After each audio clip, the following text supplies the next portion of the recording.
여러분에게 하나님을 사랑하는가인데 여러분에게 물어볼게요. 당신은 하나님을 사랑하시나요?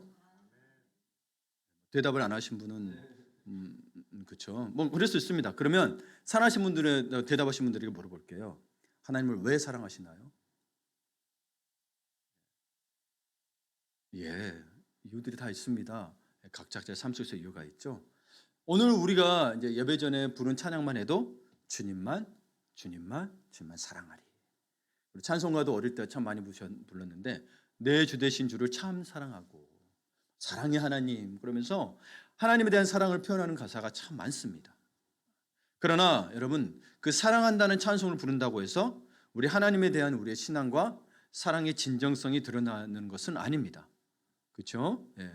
하나님의 진정성이 드러나는 하나님을 향한 사랑의 진정성이 드러나는 건 어떤 거냐면 가디너 스프링은 말하기를 하나님을 최고로 사랑하는 것은 회심한 마음의 결정적인 증거라고 했습니다. 이게 무슨 말이냐면 하나님을 최고로 사랑하는 것이야말로 진정으로 하나님께 마음을 돌이켰다는 결정적인 증거입니다. 사랑한다는 찬양을 하고 사랑한다는 말을 해서 하나님을 진짜 사랑하는 게 아니고 회심했다는 게 아니고 진짜 회심은 뭐다? 하나님을 사랑하는 것이다.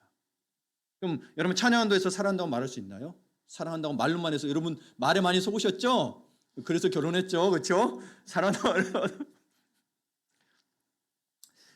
죄를 고백하고 용서를 구하는 것만으로 내가 참 믿음을 가졌다고 생각하면 안 됩니다. 구원은 늘 방편이라고 이야기했습니다. 내가 죄를 고백하고 용서를 받았던 것만이 참 믿음이 아니라 내가 죄를 고백하고 용서를 받은 다음에 내가 사랑하는 것, 내가 마음에 두는 사람들과 내가 소중히 여기는 물건 여러 가지가 있겠죠. 그 어떤 것보다 더 하나님을 사랑하느냐는 것입니다. 때로는 나보다 더 하나님을 사랑하냐는 것입니다. 그게 진짜 회심했다라고 이야기하는 거예요. 많은 이들이 착각하고 있는 게 그냥 죄 고백하고 용서함 받아서 그걸로 여러분 회심했다고 생각하면 안 돼요. 그거는 이제 구원을 받았으나 진짜 자기가 돌이켰다는 걸 뭐로 할 수 있다? 하나님을 사랑함으로 할 수 있다. 이것이야말로 회심의 결정적인 증거란 것입니다. 근데 아직 예수 그리스도를 구세주로 믿지 못하는 분들 외에는 여기 계신 분들은 다 하나님을 사랑합니다. 회심의 증거들이 있죠. 그렇죠? 하나님을 사랑하는 회심의 증거들이 있습니다. 그렇다면 초반 했던 질문이지만 다시 한번 물어볼게요. 당신이 하나님을 사랑하는 이유가 무엇입니까? 그 이유를 들여다봐야 그 이유를 알아야 참 회심인지 거짓 회심인지 참 신앙인지 거짓 신앙인지 알 수 있기 때문입니다. 이것은 여러분 최근 유행하는 챗GPT에 물어봐도 알 수가 없습니다. 그렇죠? 챗GPT가 하나님은 아니기 때문입니다. 챗GPT 놀랐습니다, 여러분. 아주 대답을 잘해줍니다. 이거는 근데 또 유로야, 유로 20불을 내는데도 여러분 2달 만에 1억 명이 가입자가 넘어섰습니다. 어마어마하죠?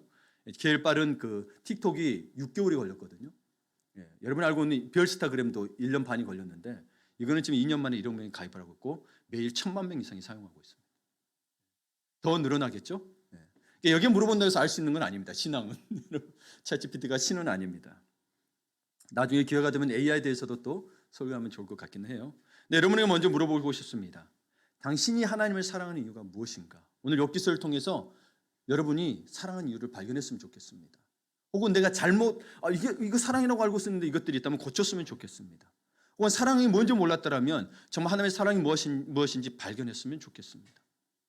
욥기 1장에서 사탄이 하나님께 욥의 신앙에 대해 한 말이 기록되어 있습니다. 사탄이 하나님 말씀에 도전해요.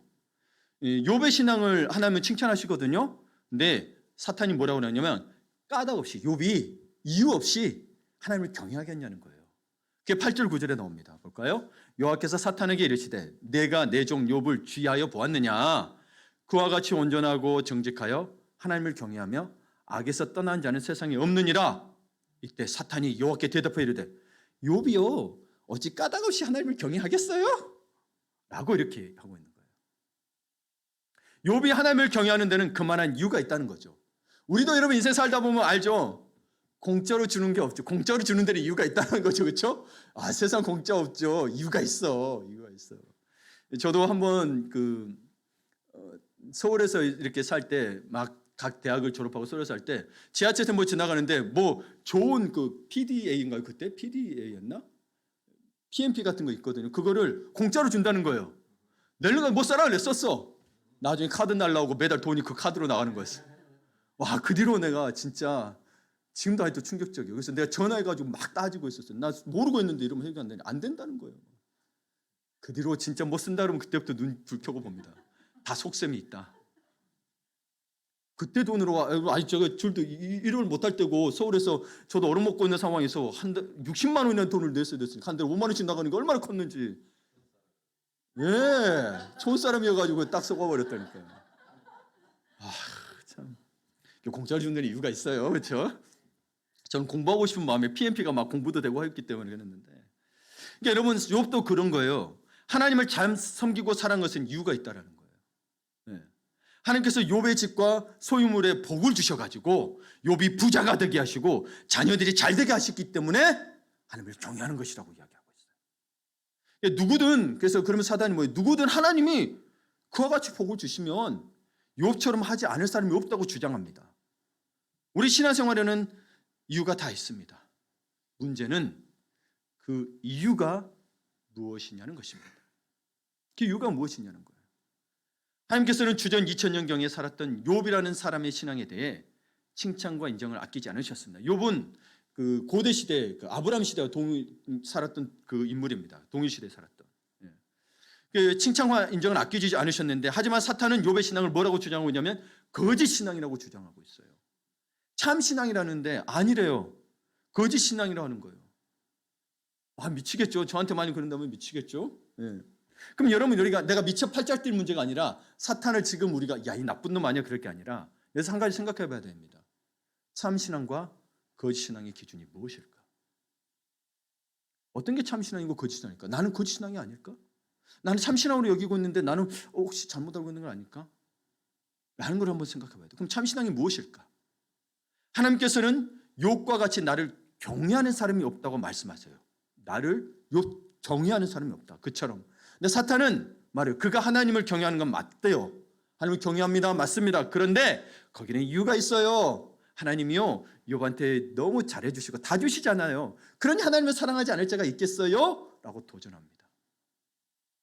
먼저 여러분, 여기에서 경외한다는 표현, 하나님을 경외한다는 표현을 좀 알아야 됩니다. 이건 단순히 여러분 추상적 개념이 아니고 어떤 거냐면 하나님을 믿고 사랑하고 하나님께 자신의 인생을 온전히 드리는 신앙의 모든 태도를 함축한 표현입니다. 모든 태도를, 여러분의 나오는 모든 것들을, 태도로 나오는 것들, 그러니 다시요, 하나님을 믿고 사랑하고 하나님께 자신의 인생을 온전히 드리는 신앙의 모든 태도를 함축한 표현이 경외한다고 하는 겁니다. 근데 여러분, 이 사단이 하나님에게 도전했던 말, 욥이 그러니까 하나님을 믿는 거죠, 사랑하는 거죠 라고 하는 말에 어느 정도 동의하실 분도 있겠죠. 그렇죠? 예. 아니 뭐 보세요. 사실 사단의 말이 틀리다고 말하기도 어려운 게 뭐냐면 욥은 지금 삶에 아무 어려움이 없어요. 아무 어려움도 없고 그 누구보다도 행복해요. 그리고 재산도 많아. 그 모든 것 하나님이 주셨다면 누가 욥처럼 하나님을 경외하지 않겠냐고 하는 거죠. 여러분, 물론 욥 한번 끝까지 읽어보세요. 욥기서 재밌습니다. 욥의 결말을 아시는 분들은 사탄의 주장이 틀렸고 욥의 신앙은 참된 신앙인 것을 압니다. 그렇지만 여기서 또 우리는 생각해 봐야 됩니다. 나는 왜 하나님을 사랑하는가? 나는 왜 하나님을 믿는가를 생각해 봐야 합니다. 여러 가지 대답이 있을 수 있습니다. 뭐 때문에 이야기했습니다. 그러나 그 모든 대답을 딱 이렇게 모아보면 딱 두 가지 카테고리에 속합니다. 범주라고 이야기하죠. 두 가지 카테고리. 동물이면 동물, 식물이면 식물. 사람도 있지만 사람도 짐승은 아니라 동물에 속하잖아요. 이 카테고리 안에 속하는데, 하나는 자기 자신 때문에 하나님을 사랑하는 것이고 다른 하나는 하나님 때문에 하나님을 사랑하는 것입니다. 자기 자신 때문에 하나님을 사랑하는 게 있고 하나님 때문에 하나님을 사랑하는 게 있습니다. 그럼 이것이 이 기준이 뭐겠어요? 하나는 자기 때문에 사랑하면 참 신앙이 아닌 거고 하나님 때문에 사랑해야 진짜 신앙을 이야기하는 건데, 이걸 통하여 뭐예요? 오늘 이 본문을 통하여 우리가 알아봐야 할 게 뭐냐면 참 신앙과 거짓 신앙의 시금석이 여기에 있습니다. 시금석이 뭐냐? 판별해 주는 겁니다. 판별해 주는 거예요. 그래서 귀금속 등을, 금관 같은 것을 이 돌에 문지르면 여기 빛깔이 나타난대요. 그러면 귀금속의 순도를 알 수 있대요. 그래서 이게 순도가 뭐 10%도 안 되는 가짜 금이냐 아니면 순도 99.9%의 금이냐, 이걸 판단할 수 있다는 겁니다. 여러분, 그러니까 시금석은 뭐예요? 판별해 주는 거예요. 그럼 내 신앙이 거짓 신앙인지 이것들을 판별할 수 있다는 거죠.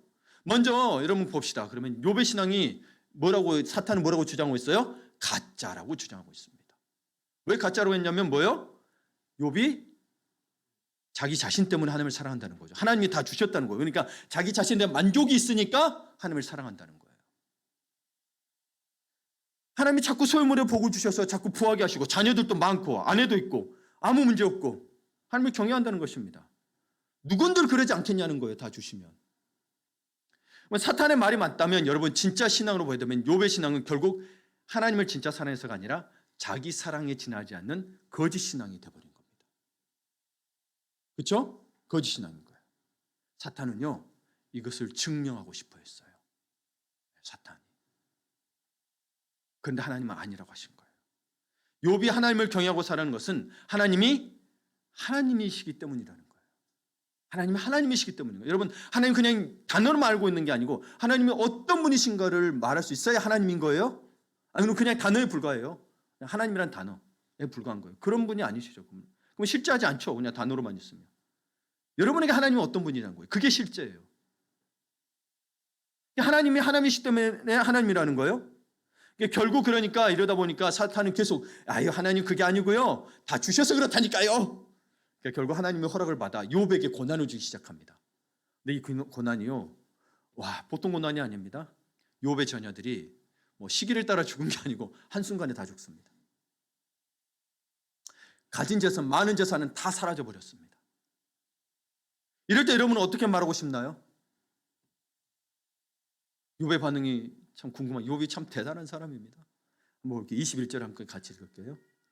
같이 읽겠습니다. 내가 못해서 알몸으로 나왔사온즉 또한 알몸이 그리로 돌아가 올지라 주신 이도 여호와시요 거둔 이시도 여호와시니 여호와 이름이 찬송을 받으실지니이다. 아멘.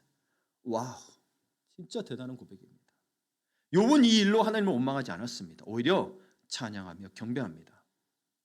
이 정도 믿음 되면 여러분 대단하다 하면서 사탄은 포기해야 되는데 사탄도 포기하지 않습니다. 또 요청합니다. 2장 5절을 보게 되면 이제 주의 손을 펴서 그의 뼈와 살을 치소서 그리하시면 틀림없이 주를 향하여 욕하지 않겠나이까? 여러분 사단은 이것 때문에 욥은 완전히 망가지고 맙니다. 먼저 사랑하는 자식들이 잃었습니다. 재산도 다 날아갔습니다. 굉장히 거부였어요. 다 날아갔어요. 이제 뭐까지 잃었어요? 건강까지 잃어버렸는데 어느 정도냐면 발바닥부터 정수리까지 온몸에 독종이 나서 기와 조각으로 긁어야 할 만큼 비참한 상태가 되었습니다. 혹시 이 정도까지 겪어본 분 계신가요? 그래도 몸뚱이라도 있잖아요. 그렇죠? 근데 여러분 몸뚱아리까지 이렇게 되니까 보다 못한 욥의 아내가 욥에게 말합니다. 2장 9절에 당신이 그래도 자기의 온전함을 굳건히 지키겠어요? 하나님을 욕하고 죽으세요! 라고 이야기합니다. 이런 믿음 없는 여자! 라고 손가락질하지 말아주세요. 여러분 욥의 아내도요 지금 어떤 상태냐면 남편과 함께 욥과 함께 자식들 잃은 상실감이 있어요. 그리고 모든 재산을 잃어버린 슬픔을 같이 겪고 있습니다. 이때까지 남편과 함께 있어요. 행여 여러분 정말 남편을 사랑하니까 여러분 자기 몸에 그렇게 들었다면 괜찮을 텐데 사랑하는 남편의 몸에 온몸에 독종이 나서 건강까지 위협받습니다. 그러다 결국 터져버린 거죠. 남은 거라고는 몽뚱아리 뿌린데 남편의 건강마저 심각해진 거예요. 그녀는요 믿음 좋은 남편을 만나서 지독히 고생한 거예요. 제 아내가 있으면 말할 때 여보 미안해요. 고생이 많네 그러려고 그랬는데 없네요. 없으니까 이야기할게요. 말하면 민망하잖아요. 사실도 아닌데 그렇죠?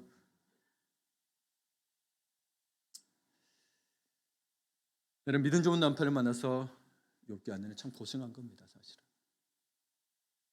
근데 여러분 먼저 욥기서의 결말을 좀 말하자면 그 욥기의 아내는 향한 하나님의 은혜도 나중에 보여줍니다. 그래서 욥기 42장에 가게 되면 욥은 그 아내와 다시 삽니다. 살면서 자녀를 또 낳아요. 그리고 손주 4대까지 보면서 복된 노년을 보냈습니다. 결론은 그렇습니다. 그러나 여러분 지금 뭐요? 욥도 욥기 아내도 고난 중에 있는 그들은 이런 결말을 알지 못하죠. 우리도 모릅니다. 그렇죠? 그럼 비참한 상황이 당하게 되면 뭐요? 다 망할 거라만 생각하잖아요. 그렇죠? 예. 그런데 여러분 여기서 또 한 가지 봐야 될 게 뭐냐면 자신을 원망하는 아내의 말에 욥은 또 이렇게 대답합니다. 2장 10절을 보게 되면 그가 이르되 그대의 말이 한 어리석은 여자의 말 같도다. 우리가 하나님께 복을 받았은즉 화도 받지 아니하겠느냐 하고 이 모든 일이 일에 욥이 입술로 범죄하지 아니하니라. 복도 핫도 다 하나님의 섭리 가운데 있다라는 거죠. 그러면서 욥이 입술로 범죄하지 않았다고 합니다. 이런 고백을 통해서 욥은 자신이 하나님을 경외하는 것은 자기의 어떤 이득을 보려는 이기적인 사랑이 아니라는 것을 보여주었습니다. 만약 이 상태가 됐다면 원망했다라고 하면 뭐예요? 자기의 이기적인 사랑이었다는 거죠. 이건 진짜 하나님을 사랑한 게 아니고 사실 우리가 하나님을 참으로 믿는다라고 할 수 없는 거예요. 이 상태가 다 봐야 안다는 거예요. 신약에서도 바울이 그런 이야기를 합니다. 이 테스트해보라고. 그렇죠? 불과 풀무에 한번 테스트해보라고. 다 타버리면 가짜고 타지 않아야 된다고 진짜로. 그럼 여러분 그래서 여러분 전 여기에서 여러분이 욥과 욥의 아내를 통해 볼 삶의 자세를 좀 봐야 된다고 생각합니다. 우리가 좀 적용할 부분이 있어요. 하나님을 사랑해야 되는 부분에 있어서 먼저 우리가 멈춰야 될 게 있습니다. 하나님은 우리를 사랑하셔서 하시는 말씀이에요. 뭘 해야 되냐면 여러분 먼저 욥의 아내가 원망했던 것에 대해서 좀 들어보세요. 욥은 원망을 하지 않았어요. 그러니까 우리가 내가 지금 욥처럼 원망하지 말고 욥의 아내는 잘못돼서 이야기를 하는 게 아니고 먼저 성경에 원망이라는 단어가 나오는 것을 보면 원망을 성경에서는 하나님의 심판과 직결해서 연결시켜서 직결해요. 직접 연결해서 설명을 합니다. 원망하는 자는 뭐예요? 심판받는다. 멸망한다라고 이야기하고 있어요. 그래서 고린도서 10장 10절을 보게 되면 그들 가운데 어떤 사람들이 원망하다가 멸망시키는 자에게 멸망하였나니 너희는 그들과 같이 원망하지 말라. 이거 뭐냐면 고린도 교회의 사도 바울이 이야기하고 있어요. 너희가 광야 시대에 이스라엘 백성들이 원망하다가 약속의 땅에 들어가지 못하고 다 멸망했지 않냐. 그걸 봐라. 교훈을 삼아서 너희는 그들과 같이 원망하지 말라. 복을 받아야 될 거 아니냐. 원망하지 말라라고 이야기하는 거예요. 야고보서 5장 9절에는 어떻게 했냐면 형제들아 서로 원망하지 말라. 그리하여 심판을 면하리라. 보라 심판주가 문 밖에 서 계시니라. 은혜의 주님이었는데 내가 원망하는 순간 뭐예요? 그 주님이 심판의 주가 되는 거예요. 멸망 심판으로 바뀌게 됩니다. 유다서에서는 이런 말이 있습니다. 먼저 유다서는 한 장뿐이거든요. 거기 보면 경건하지 않은 자가 나오는데 경건하지 않은 자가 원망하는 자며 불만을 토하는 자며 그 정욕대로 행하는 자라고 합니다. 그럼 이거 섞어서 이야기하면 뭐예요? 원망하는 자는 뭐예요? 경건하지 않은 자예요? 불만을 토하는 자예요? 그 정욕대로 행하기 때문에 원망한다는 거예요. 왜? 내 바람대로 안 되니까. 그러면 여러분 여기서 제가 적용하고 싶은 것은 아이고 그녀처럼 우리는 원망하면 안 돼. 요처럼 원망하지 않은 사람이 되자 라고 적용하고 싶지는 않습니다. 우리는 어떤 입장이냐면 여러분 솔직히 욥처럼 원망하지 않을 자신 있어요? 이미 다 원망했잖아요 다들. 욥의 아내와 비슷합니다. 우리 삶이 다. 하나님 어떻게 그럴 수 있어요? 어떻게 그래서 원망했고 야 당신이 어떻게 그래서 원망하면서 살았습니다. 예. 근데 그녀는 여러분 그녀는 신앙의 극심한 고난 속에서 연약하고 흔들리다 보니까 그렇게 말했던 거죠. 그렇죠? 너무 힘들잖아요. 여러분 자식을 한꺼번에 잃었습니다. 재산까지 다 날아갔으면. 그 남편까지. 그 정도의 원망했던 소리 안 나와 봐보세요. 남편이 건강까지 잃으면서 그 소리가 나오죠. 그렇죠? 그리고 그 뒤로 또 원망했던 말은 없습니다. 나중에 같이 그 노년이 그렇게 된 게 한데 여러분 만약 욥의 아내처럼 우리가 다 원망하며 살았잖아요. 그럼 우리 멸망해야 되나요? 아닙니다. 아니에요. 너 하나님을 원망했어. 그러므로 너는 심판하고 저주받을 거야 하는 정죄와 두려움을 이야기하는 게 아닙니다. 나 이미 원망했는데 욥처럼 복을 못 받겠네 나중에 이런 게 아니고요. 욥과 욥의 아내를 보면 깨달을 교훈이 뭐냐면 이제라도 원망을 멈추라는 겁니다. 이제라도 지금까지 원망했다면 이제라도 원망을 멈추라는 거예요. 남편 때문에 아내 때문에 자식 때문에 며느리 때문에 사위 때문에 엄마 때문에 아빠 때문에 사장님 때문에 대통령 때문에 나라 때문에 북한 때문에 다 멈추라는 거예요. 여러분의 각자가 원망하는 이유가 충분하다 못해 기가 막힐 정도의 분들이 있을 거예요. 정말 이유가 타당해요. 100번 1000번 원망해도 마땅해요. 그러나 제가 말하고 싶은 건 여러분 그냥 원망하니까 나쁘다는 게 아니고 원망을 멈추지 않으면 성경에서 말하기를 멸망한다고 하기 때문에 있습니다. 그 원망이 내게 들어오는 거예요. 내가 멸망한다라는 거예요. 하나님은 그 멸망을 막기 위해서 원망을 멈추라고 하는 거예요. 여러분 저 사람이 잘못 안 했다 그런 말이 아니고 원망하지 않는 게 좋은 거예요. 하나님을 사랑한다면 모든 원망을 멈춰야 합니다. 오늘 욥도 보게 되면 말로 발설하지 않고 마음으로 원망하는 것도 아니었어요. 말로 발설하고 마음에 품으면 하나님 앞에서 범죄하는 것입니다. 마태복음 5장에 보게 되면 율법은 간음을 모르 편하면 진짜 남자 여자가 외도를 해야 간음인 거고, 하나님은 예수님은 그냥 네 마음에 음욕을 품었으면 간음했다라고 이야기하고 있는 거예요. 하나님은 마음까지도 원망하지 않기를 말씀하고 계신 거예요, 예수님은. 네. 그러니까 여러분 어떻게 되냐면, 당신의 그 원망 때문에 지금 누구 때문에 원망하고 있습니까? 그 원망의 이유가 지속됩니다. 원망을 하게 되면 계속 그 원망이 지속되어서 결국 멸망의 길로 가게 되기에 멈추라고 하는 거예요. 제발 여러분 누구 때문에 멈추세요? 이제까지 한 거 다 했다면 이제 스트레스 다 푸시고 멈추세요. 멸망의 길로 간다니까요.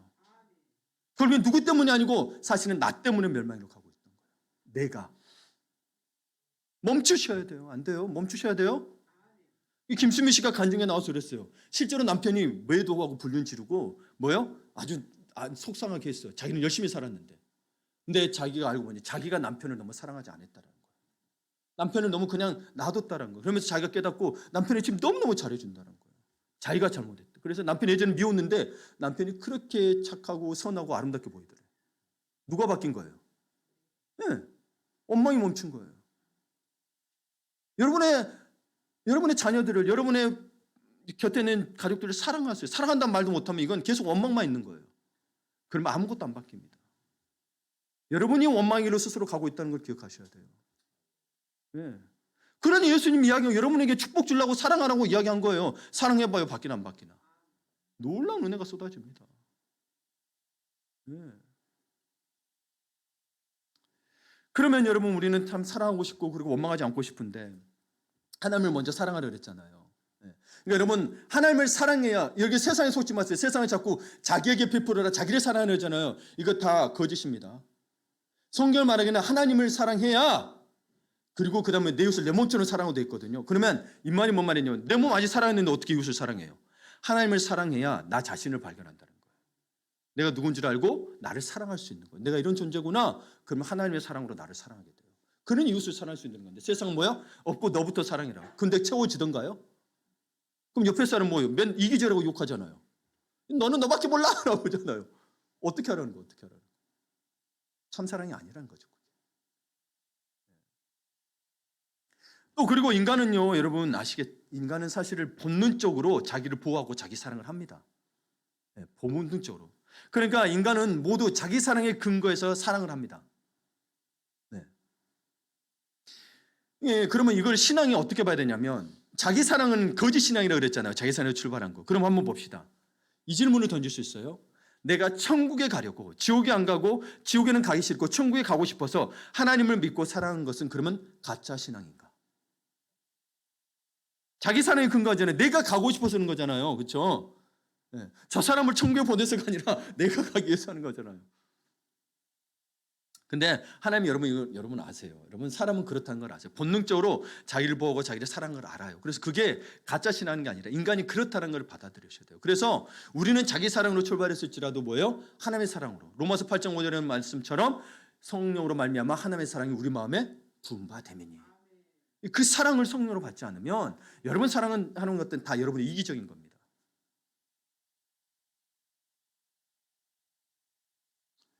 그러니까 많은 그리스도인들이 하나님을 사랑한다고 하면서 실제로는 자기 사랑에 지나지 않을 수 있습니다.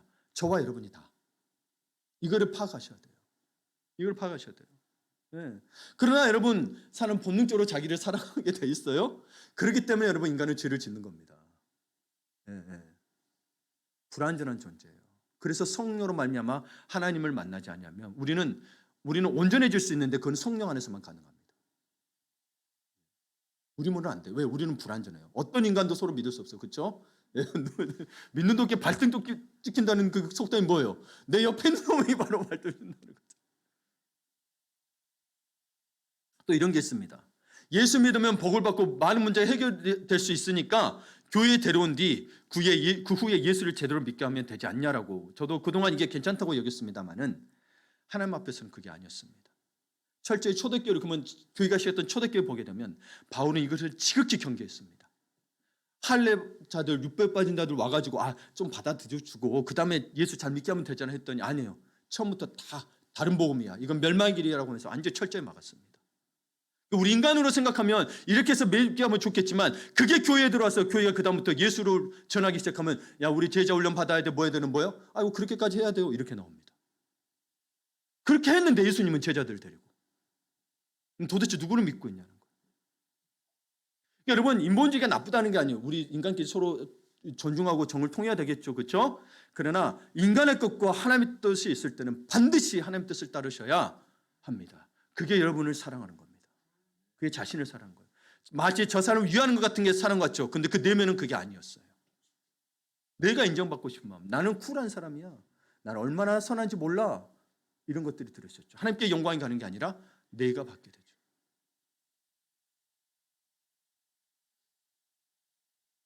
하나님은 복음을 왜곡하면서 시작되는 신앙을 기뻐하지 않으십니다. 그런데 여러분 그러니까 이런 사람들의 마음이 있다 보니까 문제 해결하고 싶고 성공하고 싶다 보니까 한국교회의 강단에서는 번영신학, 기복주의 신앙으로 이걸 교묘히 이용했습니다. 예. 어떤 거냐면 여러분 우리 그리스도는 마땅히 긍정적인 마음을 가져야 됩니다. 그래서 어떻게 해서든 좋은 결과가 나오면 좋은 게 아니냐고 하면서 여러분에게 성공을 부추겼습니다. 자수성가라도 해야 한다. 그래야 전도가 된다면서 여러분이 자꾸 성공을 부딪혔습니다. 여러분 잘 되는 게 나쁘다는 게 아니에요. 예. 그러면서 이런 고백을 하게 됩니다. 사람들이 제가 경제적 실패 속에서 헤어나지 못하는 상태에 있었는데 아주 힘들었는데 이렇게 복을 받고 잘 된 것은 모두 하나님의 은혜입니다. 하나님의 은혜가 아니면 설명할 수 없습니다. 저는 하나님을 사랑합니다. 저는 이 말이 틀렸다는 게 아닙니다. 참 은혜라고 고백해야죠. 그렇죠? 하나님이 주셨으니까. 그럼 여러분 이것을 좀 더 확대해서 생각해 봅시다. 여러분 경제적인 실패 속에서 헤어나지 못하면 복이 없고 하나님의 은혜가 없는 것인가요? 없나요?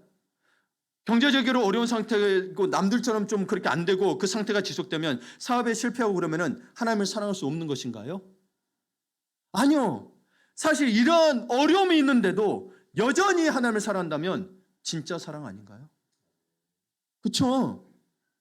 근데 자꾸 뭘 잘 되고 성공해야만 하나님의 사랑한다고 복이라고 생각하면 여러분 그렇게 안 주셔도 우리 안에 성령님이 계시고 하나님 계시다면 은혜고 복이라니까요.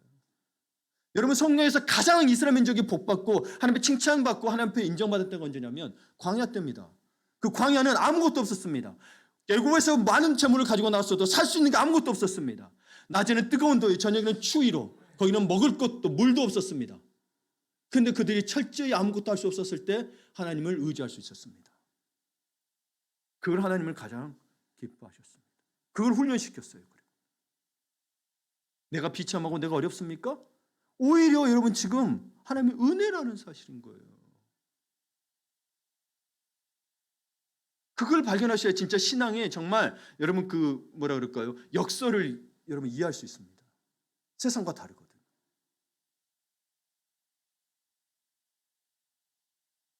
누구나 자신의 삶 속에서 일어난 전화위복, 어려움이 있었는데 좋은 일로 됐어요? 감사와 기쁨은 본능적인 것입니다. 나쁘다는 게 아니에요. 그러나 그것만으로 하나님을 참으로 알고 복음을 깊이 깨닫고 복음의 은혜를 경험한 사람이라고 말할 수 없다는 거예요.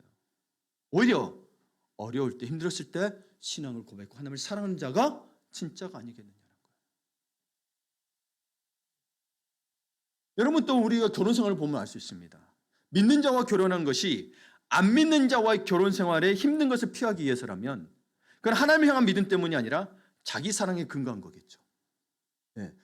믿는 자가 결혼해야 된다. 근데 안 믿는 자가 결혼하면 힘들대, 고생한대. 그러니까 믿는 자가 결혼했다. 이건 자기 사랑에 근거한 거죠. 하나님 사랑 때문이 아니죠. 그렇죠?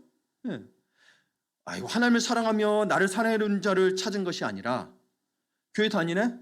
그 나를 사랑하네? 결혼하면 신앙생활 때문에 힘들진 않겠다. 이건 거 아니에요. 그럼 여러분 세상에 안 믿는 사람 결혼한 거 뭐가 달라요? 그냥 편하기 위해서 살고 안 믿는 사람도 다 편하기 위해서 결혼해요. 그러니까 믿는 자끼리의 결혼은 더 하나님을 사랑하며 하나님의 나라를 구하는 목적이 되어야 됩니다. 근데 믿는 자끼리 결혼했는데 오히려 기도와 신앙생활이 없어. 주일날만 교회 와. 왜 믿는 자끼리 뭐 하려고 내 편하려고 믿는 자를 만든 거죠. 이건 하나님이 말한 거예요. 자기 사랑 때문에 한 거라고 이야기해요.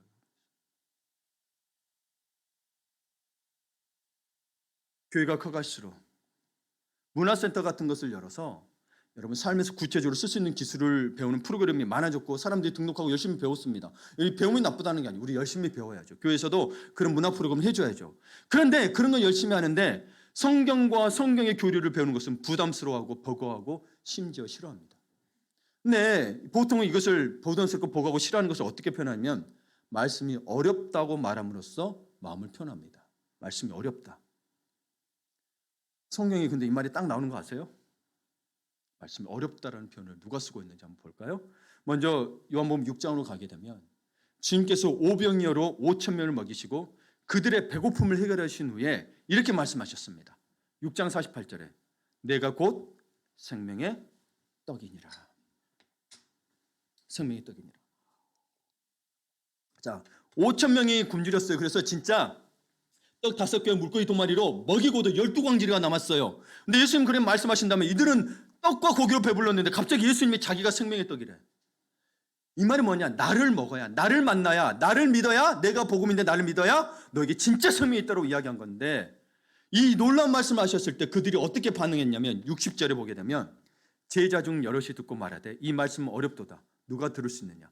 제자가 누구래요? 무리라고 이야기하는, 안 믿는 자라고 이야기 안 하고 제자. 지금 교회를 다니는 사람들 중에 여럿이 이야기합니다. 이 말씀은 어렵도다. 누가 들을 수 있느냐? 제자들이 말씀이 어렵다고 하는데요. 그러나 예수님이 61절에 그들의 속내를 드러내셨습니다. 바로 61절에 뭐예요? 이 말이 너에게 걸림돌이 되느냐? 내가 생명의 떡이라 하는 말이 너희가 어렵다고 하고 들을 수 있느냐고 하는데 이게 걸림돌이 되냐고 묻습니다. 예수님이 예수님의 말씀이 어렵다고 하는 것이 속내가 있다는 거예요. 이것을 26절에 이미 언급하십니다. 26절에 보게 되면 함께 읽습니다. 예수께서 대답하여 이르시되 내가 진실로 진실로 너희에게 이르노니 너희가 나를 찾는 것은 표적을 본 까닭이 아니요 떡을 먹고 배부른 까닭이로다.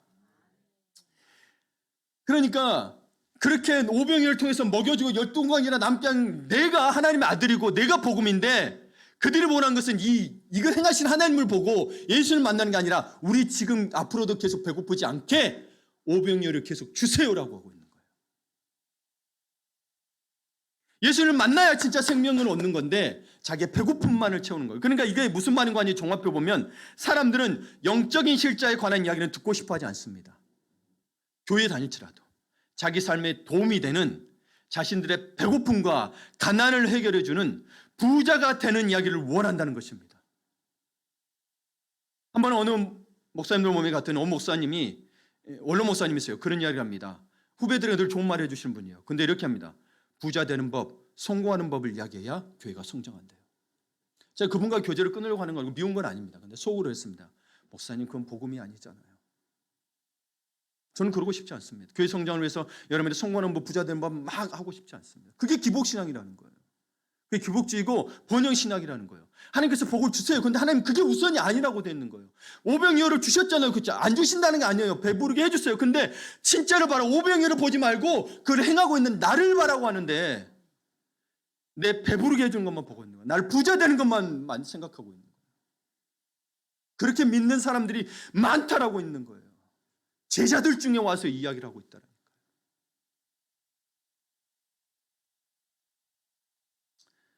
나는 해당되는 것이 아닌지 돌아보아야 합니다.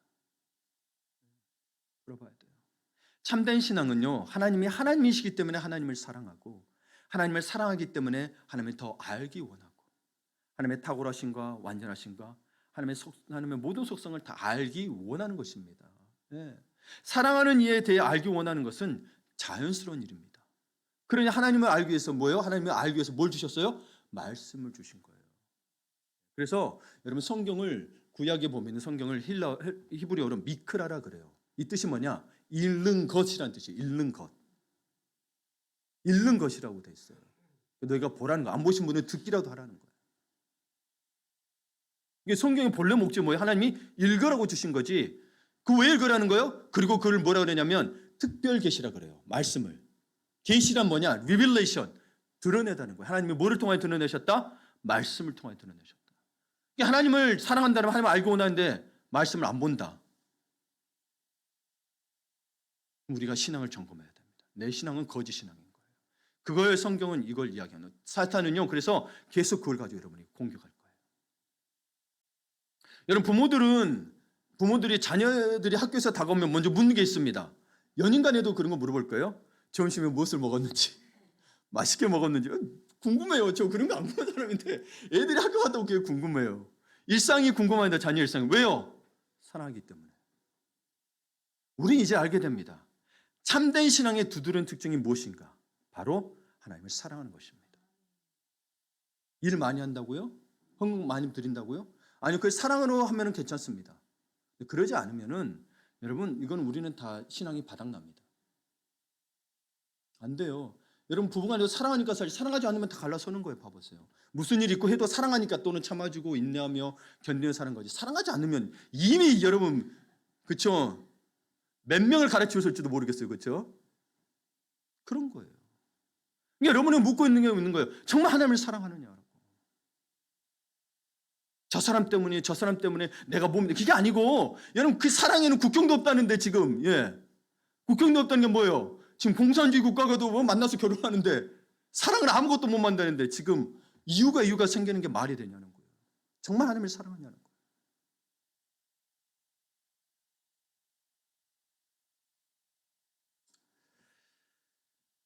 하나님이 하나님이시기 때문에 사랑합니다. 그것이 예배입니다. 주일날만 들어오서는 예배가 아니고요. 일상에서 하나님을 사랑함이 예배가 돼요. 욥은 이제 말씀을 마무리 지으려고 합니다. 욥은 사단의 말처럼 하나님께서 그의 집과 소유를 축복하셨기 때문에 하나님을 경외한 것이 아니었습니다. 그의 신앙은 철저히 하나님이 하나님이시기 때문이었습니다. 그가 얼마나 철저하도록 하나님의 선하심을 붙잡았는지 보여주는 구절이 있습니다. 얼마나 철저히. 욥기 13장 15절 현대의 성경을 보게 되면 함께 읽습니다. 비록 하나님이 나를 죽이실지라도 나는 그를 신뢰할 것이다. 아멘. 이게 욥의 사랑이었습니다. 하나님에 대한. 사랑은 신뢰로 나타나죠. 그렇죠? 나는 어느 정도 하나님을 사랑하십니까? 내 것이 뭐 해결이 돼야 사랑하십니까? 그러면 자기 사랑 때문에 근거한 거짓 신앙이라고 이야기합니다. 거짓 회심이라고 이야기하고 참 회심이 아니라고 이야기해요. 많은 이들이 인본주의가 교회 안에 들어와서 하나님은 내가 거룩하니 나도 거룩하라는 이 수준 높은 신앙이었어요. 하나님의 거룩의 수준으로 만들어놨는데 많이 낮춰져 버렸어요. 인간의 수준으로. 하나님 우리를 수준을 높게 주셨다니까요. 내가 거룩하니 너희도 거룩하라고. 이게 하나님의 여러분 속성 중에 뭐가 있냐면 하나님의 형상대로 인간을 창조하셨다 그랬잖아요. 창조하시면서 하나님의 형상대로 진짜 창조했어요. 그건 의미는 뭐냐? 하나님의 속성을 주셨어요. 하나님이 인간과 공유한 속성이 있고 공유하지 않은 속성이 있습니다. 공유하지 않은 게 뭐냐면 대표적인 게 뭐냐면 뭐 무소부재하심, 창조의 능력들. 그렇죠? 네. 하나님의 영원하심. 우리는 영원하지 않죠? 네. 그런 것들이 하나님의 속성입니다. 근데 우리는 인간과 공유하지 않았습니다. 만약 인간이 여러분 죽지 않는다고 한다면 이건 큰일 납니다. 인간이 신이 됩니다. 그쵸? 봐보세요. 병 걸려도 안 죽어? 좀비가 되는 거예요. 좀비가. 근데 하나님의 나는 우리에게 주신 속성이 있습니다. 지혜, 거룩, 뭐 사랑 이런 것들 주셨어요. 그래서 내가 거룩하니 너희도 거룩하라. 근데 거룩하게 하시는 거에 우리 힘으로 가는 게 아니고 거룩한 영, 뭐예요? 성령으로 말미암아 가능케 해주셨다는. 그래서 성령을 주신 거예요. 성령은 여러분이 어떠한 죄악을 저질렀더라도 오실 수 있는 분이다. 왜? 그분은 죄를 모두 태워버리시는 분이기 때문에. 죄가 있다고 해서 못 가는 분이 아닙니다. 그분은. 엄청 거룩하시기 때문에 모든 죄도 다 태워버리셔요.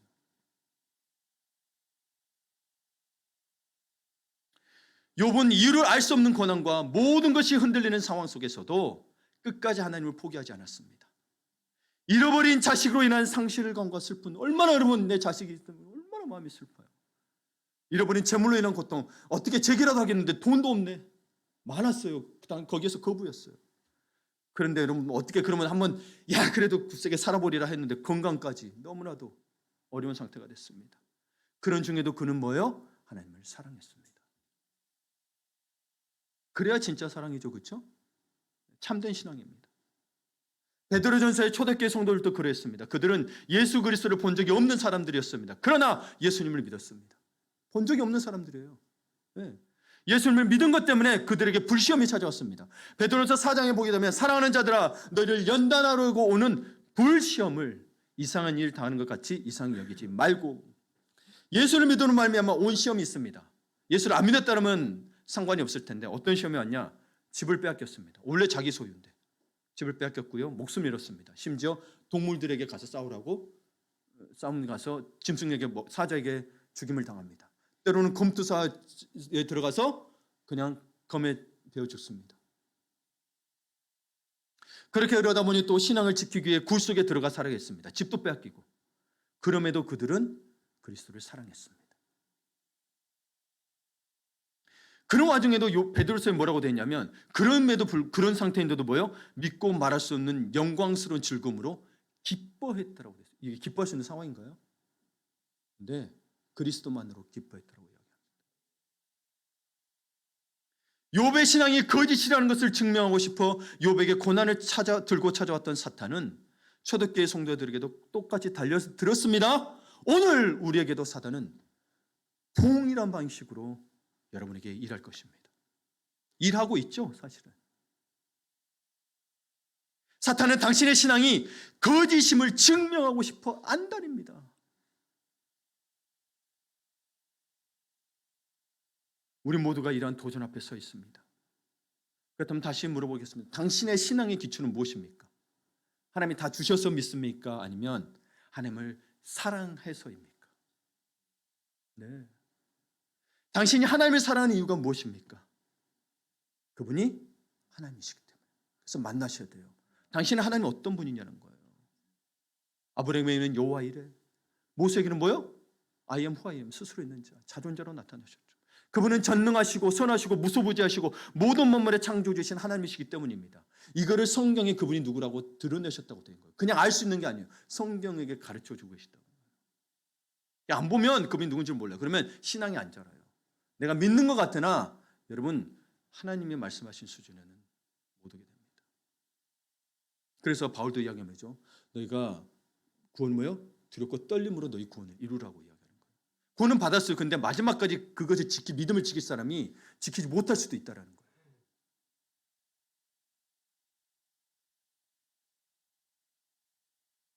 만일 당신의 신앙이 단지 전능하신 하나님으로부터 무언가를 얻어내려는 이기적인 생각에 기초한 본능적 사랑에 불과하다면 그 신앙이 아니라기보다도 뭐예요? 그 사랑과 신앙은 고난이 찾아올 때 무너지게 될 것입니다. 이건 바울이 어떤 신앙이냐면 어린아이 같은 신앙이라고 이야기합니다. 네. 어린아이도 그렇죠. 배고프고 뭐면 빼꾸고 힘들면 그만하겠다고 그러죠. 끈기가 없죠. 그렇죠. 네. 그리고 부모가 와서 막 웁니다. 그와 같다라는 거예요. 그래서 장성한 분량의 믿음을 가지라고 이야기해요. 아는 것과 믿는 것이 하나가 돼야 장성한 분량이 이른다고 에베소 4장에 되어 있습니다. 아는 것과 믿는 것이 같이 가야 돼요. 믿기만 해서 안 되고 뭘 아냐는 뭘 믿냐는 거예요. 내 경험에서 내가 하나님을 발견할 수 있을까요? 아니 그게 하나님이라는 증거로 어떻게 될 수 있어요? 성경에 빗대어야 알 수 있는 거죠. 성경도 보지 않고 이거 하나님 하셨어라고 하면 여러분 그거 믿으면 안 됩니다.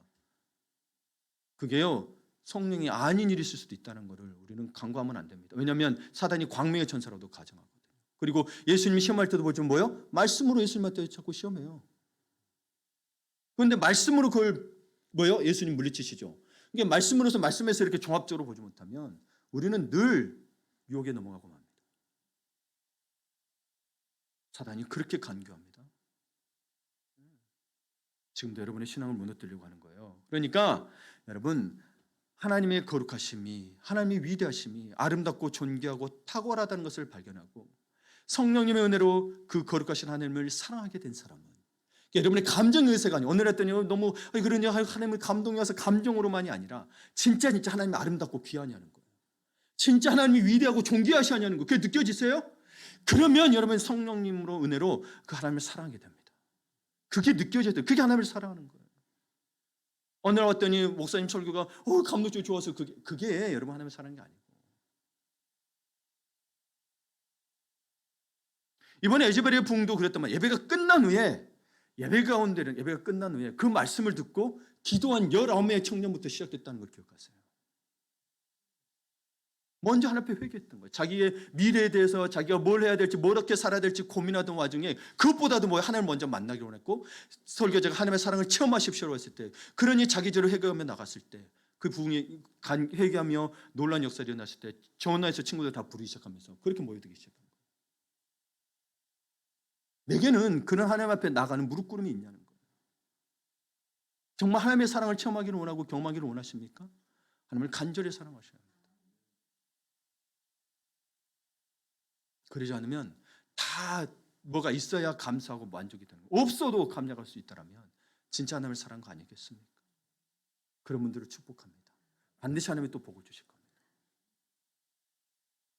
여러분, 그렇게 우리는 예수님을 닮아갑니다. 물론 때로는 뜨겁지 않을 수 있어요. 때로는 열정적이지 않을 수 있어요. 이거를 한순간도 보지 마시고 여러분 인생의 이 전반에 다 놓고 보시라는 거예요. 그러니까 여러분 삶의 여정에서 때로는 그렇게 힘들고 어렵고 내가 지치고 욥의 아내처럼 원망했던 이제 멈추라는 거예요. 멈추고 이제 하나님을 사랑하고 하나님의 이끄심을 받고 하나님께로 나아갑니다. 그럼 어느새 하나님의 거룩하심과 사랑하심의 임재가 당신을 감싸는 놀라운 체험, 세상이 줄 수 없는 사랑과 평안을 느끼게 되는데 그때 진정한 예배를 경험하게 될 것입니다. 아멘. 그럼 여러분 어떻게 해야 될까요? 하나님을